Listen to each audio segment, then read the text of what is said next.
ঢাকায় প্রশিক্ষণ বিমান বিধ্বস্তের ঘটনায় শোক বইছে গোটা দেশে। এর মধ্যে নতুন গুঞ্জন ছড়িয়ে পড়েছে একটি ফেসবুক পোস্টকে কেন্দ্র করে। অ্যানোনিমাস মেইন পেজ নামের একটি ফেসবুক পেজের একটি পোস্ট শেয়ার করছেন অনেকে। সেখানে দেখা যায় একদিন আগে একটি সতর্ক বার্তা দেয়া হয়। বলা হয় একটি স্কুল ভবন ভেঙে পড়বে, অনেক শিশু শেষ হতে পারে। খুব দ্রুত ভয়াবহ বিপর্যয় আসছে বলেও সতর্ক করা হয়। বলা হয় ভবনের রক্ষণাবেক্ষণ দুর্বলতার ফলেই এটি ঘটবে। তবে কোথায় হবে, কবে হতে পারে এই দুর্ঘটনা তার কিছুই উল্লেখ করা হয়নি সেই পোস্টে। এমনকি বাংলাদেশের নামও সেখানে উল্লেখ নেই। অ্যানোনিমাস মেইন পেজ নামের এই ফেসবুক পেজটি কারা পরিচালনা করছে তা বোঝার কোনো উপায় নেই, কারণ সবার মুখমণ্ডল ঢাকা থাকে একটি বিশেষ ধরনের মাস্ক দিয়ে। আর পেজটি কোথা থেকে পরিচালনা করা হচ্ছে তাও জানা যায় না।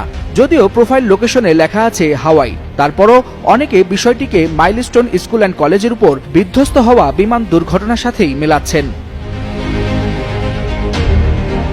তবে সাইবার বিশেষজ্ঞরা বলছেন এই ধরনের পেজের কোনো সত্যতা নেই। ফেক পেজ খুলে ভয় ধরানোর জন্য বিশেষ চক্র এসব পোস্ট দিয়ে থাকতে পারে। আবার অনেকে মনে করছেন আগের কোনো একটা পোস্ট হয়তো ক্যাপশন এডিট করে দিয়েছেন, সেটাই মানুষ শেয়ার দিচ্ছে বা সামাজিক যোগাযোগ মাধ্যমে প্রচার করছে। এই ধরনের পোস্টকে আমলে না নেওয়ার পরামর্শ দেওয়া হচ্ছে। শুধু এই পোস্টেই নয়, বাংলাদেশের নাম মেনশন করে একাধিক পোস্ট দেওয়া হয়েছে 2,94,000 ফলোয়ারের ওই পেজ থেকে।